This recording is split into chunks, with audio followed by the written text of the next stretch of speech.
Chicken soup মানে শুধু এক বাটি খাবার নয়, এ যেন হৃদয়ের জন্য উষ্ণ আলিঙ্গন।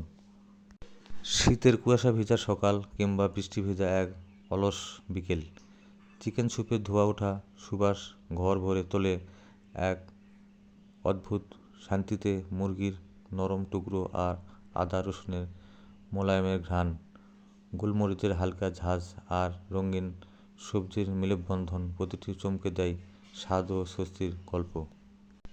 এ যেন মায়ের হাতের ছোঁয়া, যত্নের উষ্ণতা আর ভালোবাসার স্বাদ একসাথে মিশে গেছে এক বাটিতে। অসুস্থ শরীরকে যেমন সান্ত্বনা দেয়, তেমনি ক্লান্ত মনকেও দেয় নতুন প্রাণ। গরম স্যুপের ধোঁয়া যখন মুখে লাগে, মনে হয় যেন সব দুঃখ দুর্ভাবনা ধীরে ধীরে গলে যাচ্ছে। চিকেন স্যুপ হলো স্বাদের কোমল কবিতা, স্বাস্থ্যকর নীরব প্রহরী আর ভালোবাসার এক অন্য প্রকাশ। এক বাটি চিকেন স্যুপ আর পৃথিবীটা হঠাৎ একটু বেশি সুন্দর মনে হয়।